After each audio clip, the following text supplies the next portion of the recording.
Bonsoir. Ça va, il est encore tôt.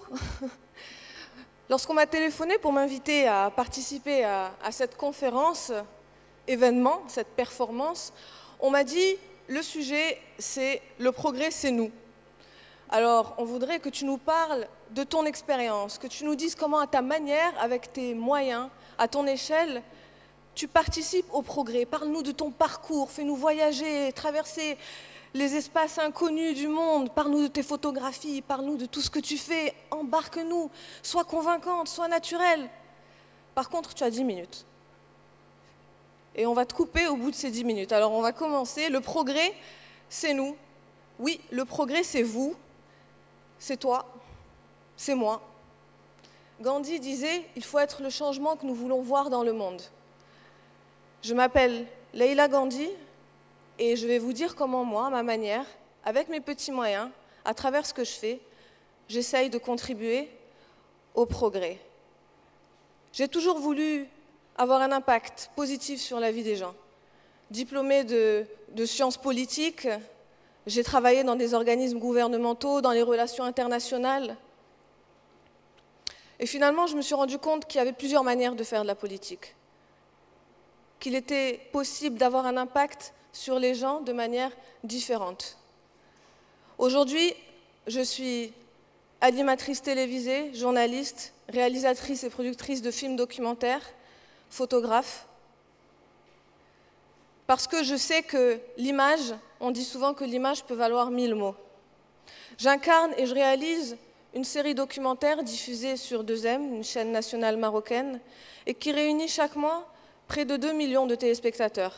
Ça veut dire que potentiellement, je peux avoir un impact à travers mon travail sur au moins ces 2 millions de téléspectateurs. Et comment j'en suis arrivée à ce choix? Comment j'ai pris cette décision?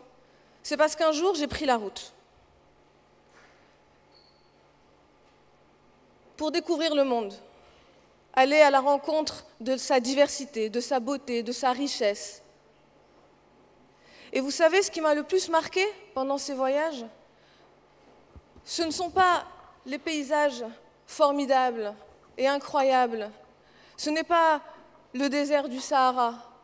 Ce n'est pas non plus le Gange, ni le lac Titicaca.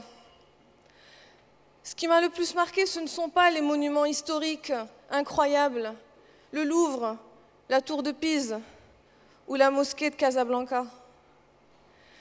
Ce qui m'a le plus marqué, c'est Anita, la rajasthanaise. C'est Nora, la koweïtienne.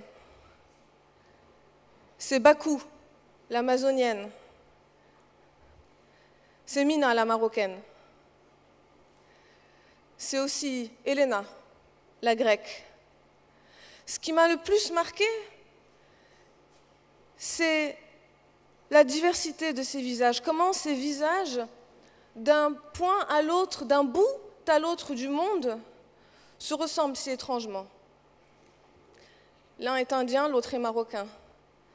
Comment ces scènes de vie, encore une fois, d'un bout à l'autre du monde, se ressemblent si étrangement. Comment cette fraternité se retrouve aux antipodes, si proches. Cette joie, si ressemblante, du Sénégal au Maroc.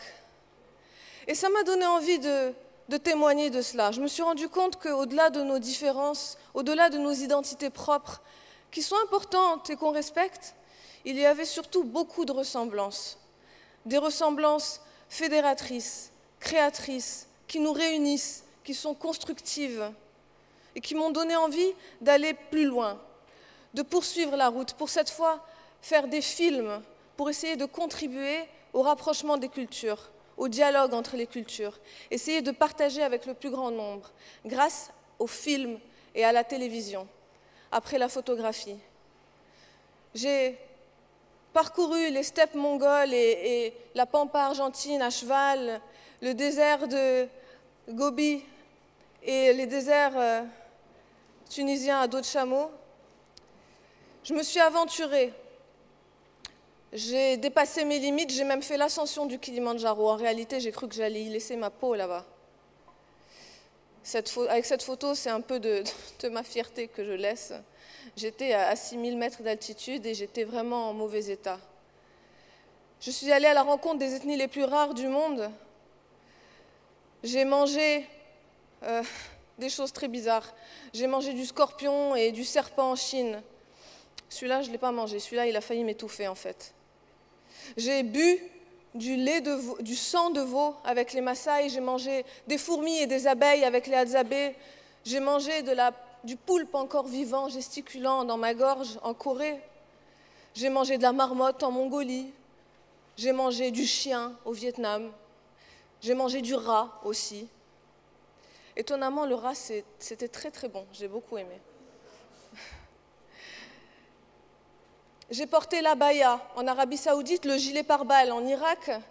J'ai porté la peau de babouin en Tanzanie et le bikini au Brésil. Pourquoi? Parce que pour aller à la rencontre de l'autre, j'essaye d'entrer en immersion pour mieux le découvrir, mieux le rencontrer, mieux le raconter. Ça veut dire manger avec lui, dormir chez lui, vivre comme lui, essayer de le comprendre, essayer de savoir comment il vit.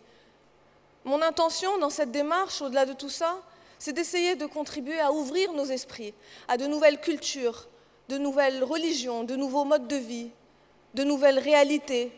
Essayer de ne pas être prisonnier de nos propres certitudes. Et ça, c'est avec le voyage que je l'ai appris et c'est avec les films que je réalise que j'essaye de transmettre ces messages.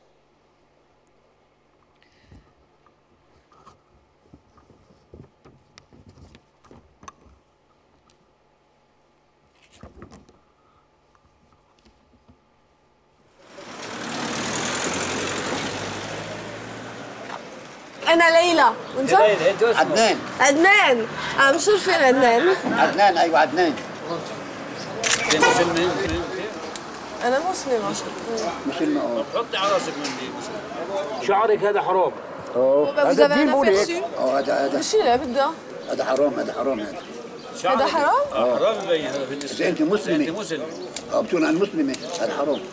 بتصلي أنت بتصلي. حرام منديلك منديلك. أنا أفهم ولا أنا ما متفقاش. كل امرأة عندها الحرية ديالها باش تختار هي واش بغات ولا لا تحجب راسها. وأنا ما بغيتش. الدول المتقدمة صناعيا واجتماعيا عندها الحرية، حرية المرأة أو حرية الفرد. أنتم متفقين؟ الإسلام فيش فيه ديمقراطية. لا في. لا فيش لا فيش فيش. لا في ديمقراطية. ديمقراطية شو؟ بس الإسلام الحجاب هيك. هذا بس هذا كمان هذا كمان. ولكن أنا ما متفقاش. لا ما متفقاش. أنا مسلمة ولكن أنا ما بغيتش نغطي شعري وهذه حريتي والإسلام بيني وبين الله. لا الإسلام لله مضبوط. لا بيني وبين الله. لا بيناتكم ما متفقين. لا هذا حرام. ايوا كل شيء حرام، الشعر حرام، بنطلون حرام، هذا حرام، كل شيء حرام. لا هذا واش هذا اسلام هذا؟ هذا الإسلام هيك بيحكي. يعني بيقول لك شيء. الذهب بإيدك حرام. الذهب بإيدك حرام. الذهب ايدي حرام؟ بإيدك حرام. الأظافر هذول حرام. شنو؟ هذا كبير هذا. هذا كبير حرام. حرام. فيه فرض، فيه رمضان، فيه الزكاة، فيه الصلاة، فيه الحج، فيه الصيام. هذا اسمه أركان الإسلام. فيه فرض، من حق حتى واحد يقول لي خاصني نغطي شعري، كل شيء بين الله وانا. يعني معنا كسم. ومشي هذا حرام. انت تقول لي انا حرام، انت اللي حرام. جندي. فينا هما العيالات؟ علاش دابا كاين غير الرجال اللي كيهضروا معايا؟ Voilà, ça c'est typiquement un des messages que j'ai cherché à transmettre et qui a été diffusé à la télévision. C'est-à-dire que derrière un caractère, des airs, des missions de voyage décontractées, j'aborde des questions qui peuvent fâcher, qui peuvent titiller. Et ça, c'est normal parce que j'essaye de bousculer les lignes, de m'adresser aux téléspectateurs et de les faire réfléchir. On aborde des questions culturelles, politiques, religieuses. C'est ma manière à moi de participer. Et cela veut dire que, en fait, ma démarche va au-delà des films. J'essaye d'incarner un exemple, de donner l'espoir, de montrer une autre inspiration. Parce qu'aujourd'hui, il faut s'exprimer. On ne peut pas laisser faire, on ne peut pas se laisser faire. Dans nos sociétés, en pleine mutation, d'une rive à l'autre de la Méditerranée, pour des raisons différentes, on se replie sur nous-mêmes. On a besoin de dire les choses. Avec les arts, avec la télé, avec la politique, tous les moyens sont bons et on est tous là, acteurs de changement.